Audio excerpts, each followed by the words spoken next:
Hi, this is Roger. Thanks for dropping by on a dull, drizzly, miserable Sunday morning. Really inspires you to weather like this, doesn't it? Inspires you to just stay in bed. This morning I just want to talk about the meeting yesterday at Wessex. We had a good speaker. Yes and no. We had a good topic.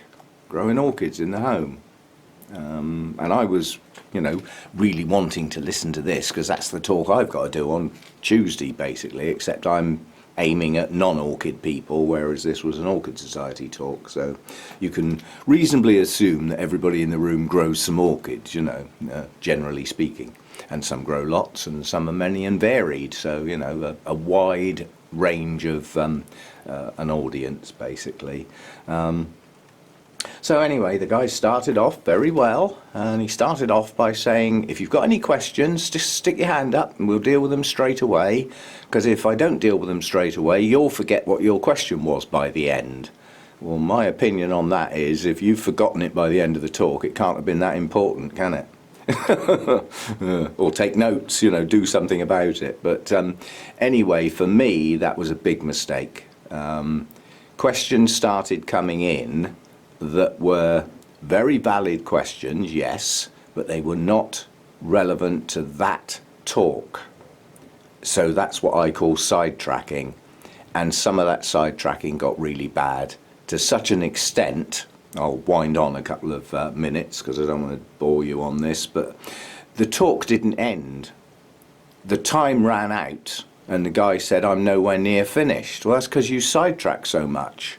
You even did a really elaborate answer to the wrong question. Well, actually, didn't listen to the question properly, so gave the wrong answer to the actual question. So that was like a complete sidetrack and just wasted time, basically. So anyway, when it got to the end of the time, it's time for coffee and cake. And when somebody's serving up gorgeous homemade cakes like that, all I'm interested in is getting my coffee and cakes. You've had your 45 minutes, mate. And what he decided to do was carry on talking during the break. So those that were really interested could stay seated and try and listen to the rest of the talk while everybody else is nattering amongst themselves in the remainder of the hall, looking at the plants, getting their coffee and cake, etc. Doing business on the accounts table, paying their subscriptions and stuff. That's what we do in the break. We do our own thing. And he tried to continue his talk during that process. As a consequence, the talk didn't have an end, it just fizzled out, which means he didn't get a nice thank you from the chairman, didn't get a round of applause for his appreciative audience, it just faded away into nothing in particular. And that to me was a real schoolboy error, So, if you sidetrack in a talk, you will either have to cut your talk short, my mouth won't work, or you will overrun badly. One or the other, or both, So you've got to stick to your point, you've got to plan your talk, and then stick to it, basically. And there's always question time at the end of these talks. You've got plenty of time to do that at the end. And like I say, if somebody's liable to forget their question, then they either need to take notes, or it can't have been that important in the first place. That's the way I look at it. Anyway, just before I left yesterday, with a bit of trepidation, I thought, am I actually well enough to do this? And I thought, I'll blow it, I'll give it a go. And on reflection, perhaps I shouldn't have done, but it's done now, it's too late. And just before I went, I thought, I wonder, and you can see there's a big hole there where there should be a nice splash of orange, and that's because it's down here. I haven't unpacked it yet. So literally 2 minutes before I was due to leave, I just grabbed a black pot, chucked a rock in the bottom so that the actual plant, the pot that the plant is in, stood high enough, and chucked a handful of large bark over the base of it. That's all I did. I didn't clean the leaves. I was very naughty, really. And quite honestly, I should have rearranged these blooms and separated them slightly so that they had a better presentation. If you're going to put something into a competitive element, then it needs to be as good as it can be, and I didn't bother. I did get a third with it, which I was pleased with, I suppose. But then you get on to another subject at this particular Orchid Society, which I queried yesterday for the first time.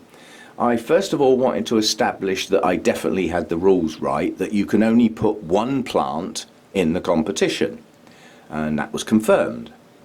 And I said, well, if you can only put one plant in the competition, why do I see people carrying arms full of orchids in? And then said, no, they're just for show, just to look at, pretty plants with blooms on. And I'm sort of thinking, well, why bother bringing them in? But then perhaps if you've got half a dozen nice plants, you can only put one in the competition. The others are just there to look at. So I can sort of see the point. But Milan, one of my YouTube viewers, has recently joined. He came to his first meeting last time, so yesterday was his second meeting. He brought a plant in. And he didn't know any better, fair enough, perhaps it wasn't explained, but he naturally assumed, because he was new to the Orchid Society, his plant should go in the novice section, which I don't like that name. The two sections at this one are called novice and expert. At Bournemouth it's called the open class and the experience class. So the open class is for everybody, the experience one is where you move on to when you've won lots of firsts in the other section, which I quite like that. Anyway, so he put his plant in, and quite honestly, whichever section he put it in, it should have won. It was stunning. You know what cymbidiums look like? You've got lots of green strappy leaves and some spikes sticking up with some blooms on. Well, his plant was the other way round. It was just a sea of blooms with a few leaves poking out. I don't think I've ever seen that many blooms on a cymbidium. It was stunning. And he got a first, and I think he was quite pleased. But on reflection, he was the only entry. So he'd have got a first whatever plant he'd have put in, and that takes the edge off of it for you. You don't feel as proud as you might have done if you were first in amongst a dozen plants, if you see what I mean. When you're the first and you're the only one, you know you'd have won it whatever your plant was like. So I re-established the rules for Milan that you can volunteer to go into the expert class if you choose to. Yeah? If you stay in the novice class, if you get 3 firsts within a year, you will get pushed into the other class.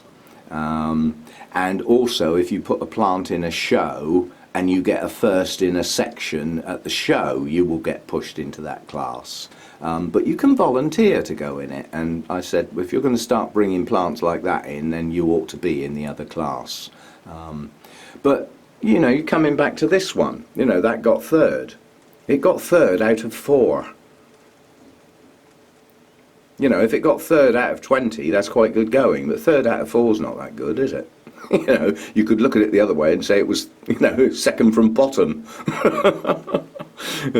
So in actual fact, there were only 5 plants in the competitive element yesterday, and yet there was probably 30 or 40 orchids on display. So I'd been getting the wrong end of the stick of the way that works. So it seems that individuals bring in quite a lot of plants. Some do, some only bring one in, and they select one to go in the competition. You know, that, to me, that says that only 5 people entered the competitive element yesterday, which doesn't sound many, you know, not really, not given the membership anyway. Anyway, it's a sort of a ruley thing. All societies have their rules, and you know, they have committees to change the rules if necessary, and by debate and, you know, votes and all that sort of stuff. So yeah, that's the way it went. But the one that won the section that I'm in was a Kingianum in a bucket.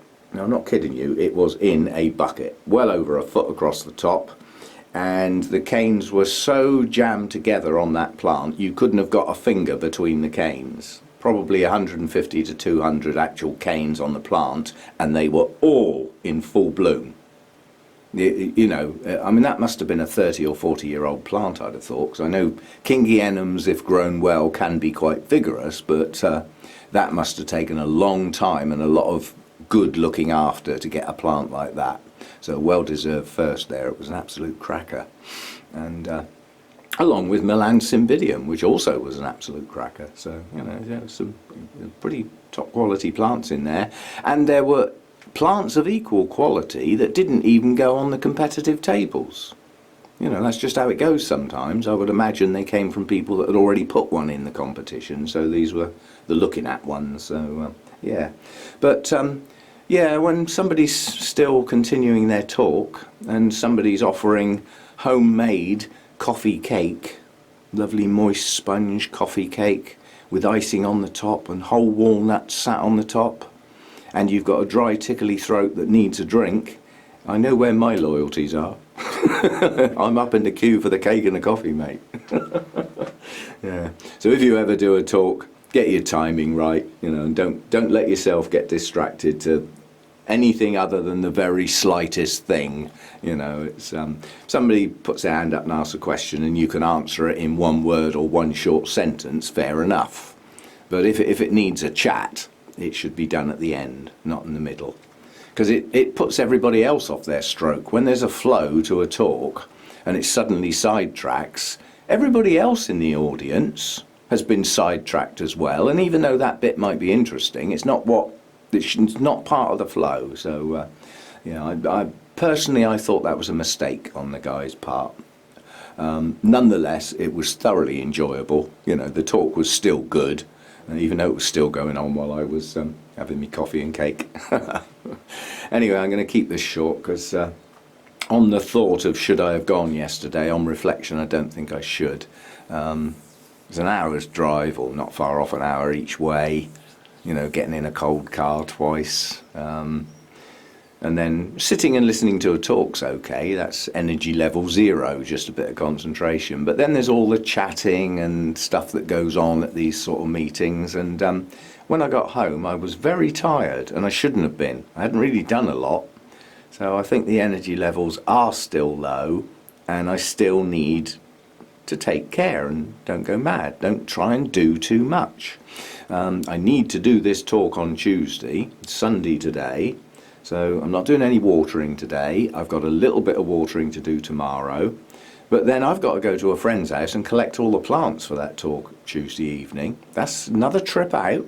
More talking, So, early nights and just try and keep the energy levels topped up. And it'll all come back to normal soon. I mean, my voice is back to normal and the cough's dropped away quite dramatically. So it's just the energy levels now. That's all I'm working on. Just going to have a quick look at that Brassivola little stars. They're still not properly open, I don't think, but as these are the first blooms for me, I'm not quite sure what they're actually supposed to look at. I think they do open a bit better than that. Gorgeous shaped lip. Quite small and delicate blooms, and I must remember to come out here after dark and see what sort of fragrance there is, because they're supposed to be night scented and quite nice. But at the moment, there's probably not a lot of point because I'm a bit bunged up. I mean, the poor old zygo down here is wasted on me at the moment because, I just can't smell anything, any scents. Same with the twinkle up here. Lovely fragrance. I can't smell it. So I'm wasting a bit of fragrance in here at the moment. But we will get back to normal soon. And I'll see you next time. As I say, I don't want to drag this on and struggle with my voice. And it's a dull, miserable day, but a good meeting yesterday, some good plants on show. I'm sorry I didn't film the plants, but it really was an energy thing.